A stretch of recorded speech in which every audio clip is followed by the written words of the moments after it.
কেউ যদি বলেন যে বাংলাদেশের স্বাধীনতা নাই, একদম ফালতু কথা। বাংলাদেশের জার্নালিজম এত ফ্রিডম আছে, আমি বলবো যে উন্নত বিশ্বেও এই ফ্রিডমটা নাই। সরকারের কাজটা আপনি অবশ্যই, আমরা চাই আপনি আমাকে ক্রিটিসিজম করবেন, অবশ্যই আপনি আমারে কাঠ গড়ায় দাঁড় করাবেন, অবশ্যই এই গভর্নমেন্টকে প্রত্যেকটা কাজের জবাবদিহি আপনি চাবেন। বেশি একে ব্লেম দিচ্ছে, আমাকে ব্লেম দিচ্ছে, ওকে ব্লেম দিচ্ছে, এবং অনেক ক্ষেত্রে অনেকে নোংরামির আশ্রয় নিচ্ছেন। তো ফলে যেটা হচ্ছে যে যেই আলোচনাগুলো আমরা চাচ্ছি সেই আলোচনাগুলো আমরা দেখছি না, যে আলোচনাগুলো দরকার। প্রথম কথা হচ্ছে যে গত 15 মানে হাসিনার 15.5 বছরের শাসন আমলে জার্নালিজমের উপরে একটা ট্রাস্ট ডেফিসিট তৈরি করেছে। একটা ভয়াবহ রকমের একটা ট্রাস্টের একটা ডেফিসিট তৈরি হয়েছে। সেই জায়গা থেকে আমরা এই গভর্নমেন্টটা উত্তরণের চেষ্টা করছি, আমরা উত্তরণ করছি, এবং আমরা যে কাজগুলো হাসিনার আমলে হয়েছে সেটা আমরা চাচ্ছি যে সেই কাজগুলো যাতে আমাদের সময় না হয়, এবং টু সাম এক্সটেন্ট আমরা বলবো আমরা এই কাজগুলো আমরা ভালোভাবেই করতে পেরেছি। প্রথম কথা হচ্ছে যে জার্নালিস্টদের মুখ বন্ধ করে কিভাবে, আপনি অ্যাডমিনিস্ট্রেটিভ ওয়েতে করেন, লিগাল ওয়েতে করেন, এবং আপনি সামাজিক প্রেসারের মাধ্যমে করেন। তিনটা খুব বড় একটা টুল। আমরা অ্যাডমিনিস্ট্রেটিভ কোন টুল ইউজ করছি না যে মানুষের কোন জার্নালিস্টের মুখটা বন্ধ করার জন্য। অ্যাডমিনিস্ট্রেটিভ ওয়ে কি, সেটা হচ্ছে আগে আমরা দেখেছি মন্ত্রী মিনিস্টার ফোন করতেন, সামন করতেন, এবং সবচেয়ে যে ন্যাক্কারজনক ছিল যে যেগুলো এজেন্সি যার ন্যাশনাল সিকিউরিটি নিয়ে কাজ করার কথা ছিল, তারা অযাচিত ভাবে সাংবাদিকদের কাজে হস্তক্ষেপ করতেন, ডিজিএফআই করতেন, ডিবি করতেন, অনেক সময় সিটিটিসি করতেন। হ্যাঁ, ওনারা চেতেন যে বাংলাদেশের দাস সাংবাদিকতা হোক, এবং অনেকে সেই দাস সাংবাদিকতা করে যারা করতেন তারা ফিনান্সিয়ালি বেনিফিটেড হতেন।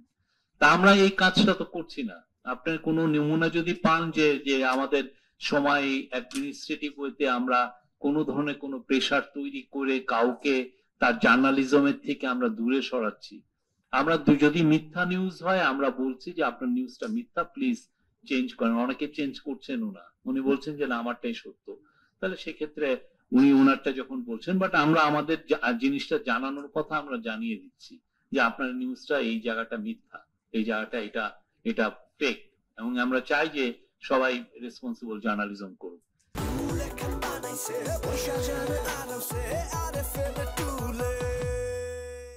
দ্বিতীয় হচ্ছে যে লিগাল যে মেজার গুলো ছিল, যেগুলো আমাদের বাংলা ভাষায় বলে কালা কানুন, হ্যাঁ, বা রিপ্রেসিভ ল ছিল, সেগুলো তো আমরা আমাদের তরফ থেকে তো নতুন করে কালা কানুন করার তো কোনো মানেই হয় না। বরং আগে যেগুলো কালা কানুন, যেগুলো দিয়ে খুবই অতিমাত্রায় শেখ হাসিনা গভর্নমেন্ট বাংলাদেশের পুরো মিডিয়া ওয়ার্ল্ডে এক ধরনের রিপ্রেশন চালাতেন, সেই আইনগুলো আমরা রহিত করেছি। অন্যতম হচ্ছে সিএসএ কে আমরা অ্যাবলিশ করেছি। নতুন যে আইন এসছে সেই আইনটাও আমরা যত রকমের কনসালটেশন করা দরকার আমরা সবার সাথে কনসালটেশন করে নতুন একটা এই সাইবার প্রোটেকশন অর্ডিন্যান্স আমরা করেছি। সেটা নিয়ে আমার মনে হয় না এখন এমন কোনো কমপ্লেন আছে, দু একজনের থাকতে পারে, বাট আমরা জেনারেলি মনে করি ইট ইজ মানে ইউনিভার্সালি অ্যাকসেপ্টেড। তো এই জায়গাটাও আমরা ই করছি। আর একটা হচ্ছে যে সামাজিক প্রেশার অনেকভাবে হয়। সরকারের দ্বারা যারা বেনিফিটেড হন মালিকরা, হ্যাঁ, বা মালিকের অনুগস্ত যারা সাংবাদিক, যারা এক একটা মিডিয়া হাউসের বড়, তারা তো সামাজিক ভাবে বেনিফিটেড হতে চান, তারা পূর্বাঞ্চলের প্লট চান, বা মালিক চান যে তার একটা বড় এগ্রিমেন্ট, সরকারি একটা কন্ট্রাক্ট চান। এই যে ভাবে যেটা দিয়ে তারা জার্নালিজমকে রিয়েলি কন্ট্রোল করতে পারেন, এই জায়গাটাও তো আমরা করছি না। এই তিনটা জায়গায় কোথাও আপনি কোনো যদি নমুনা পান আমরা আপনাদেরকে ইনভাইট করব, আপনারা এটা নিয়ে লেখেন। বাইরের যে দেশগুলো আপনি মানে যেগুলো রিপ্রেসিভ কান্ট্রিতে যে মডেলটা, ওই মডেলে ওনারা জানি নাই।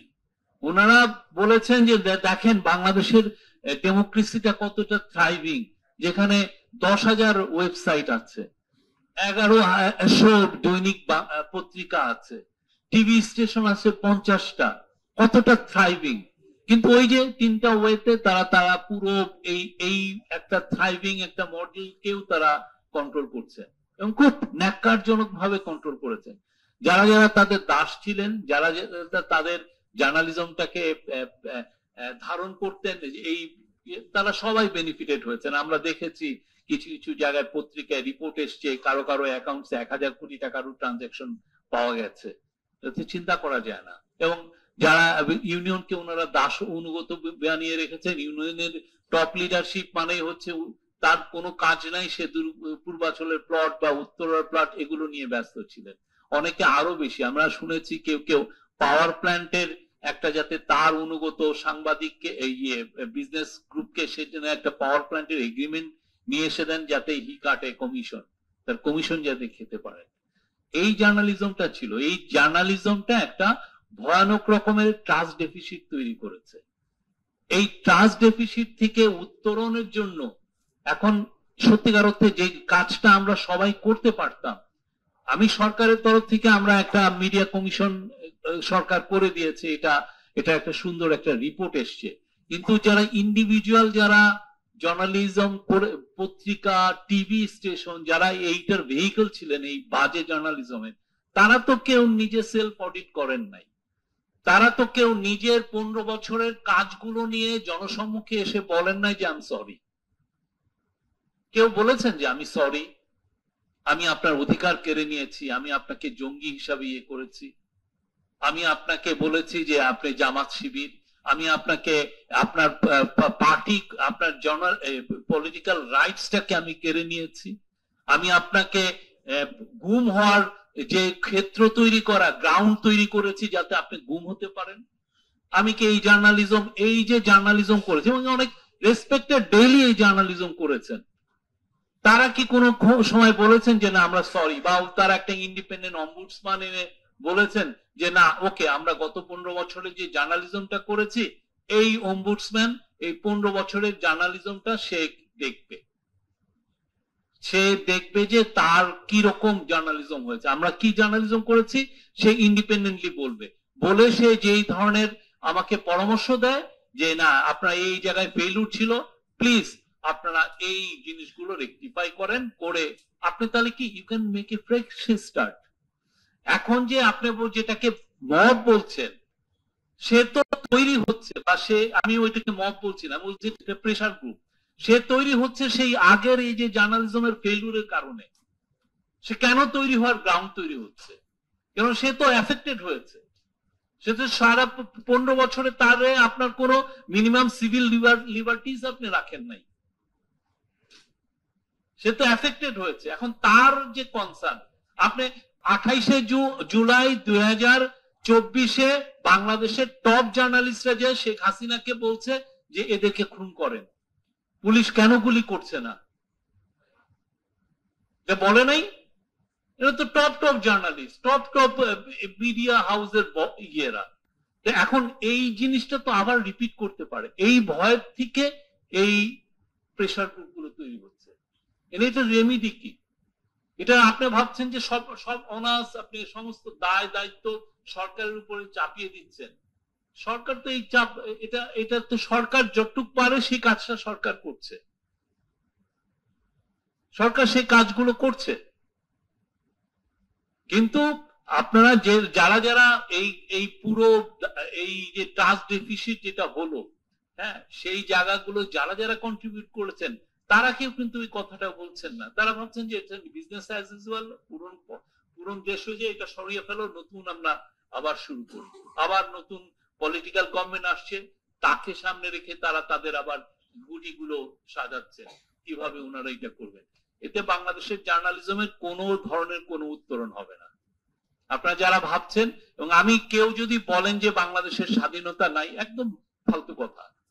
বাংলাদেশের জার্নালিজম এত ফ্রিডম আছে, আমি বলবো যে উন্নত বিশ্বেও এই ফ্রিডমটা নাই। কেন নাই? আপনি এসে যেটা ইদানিং যেটা হচ্ছে, মানুষ নিউজ কনজিউম করছে হচ্ছে ইয়ের মাধ্যমে, ভিডিওর মাধ্যমে, মানুষ নিউজ কম পড়ছে। গ্রামে আপনি যে দেখেন, আপনি এই যে দোকানের সামনে 4-5 জন বসে একটা ছোট ভিডিওর মাধ্যমে নিউজ কনজিউম করছে, এবং এই কনজিউমের যারা নিউজ কনজিউম যারা করছে, তারা যারা ভিডিও দেখছে, ভিডিওগুলোর বেশিরভাগই লেজি জার্নালিজমে ভরা, মিথ্যায় ভরপুর।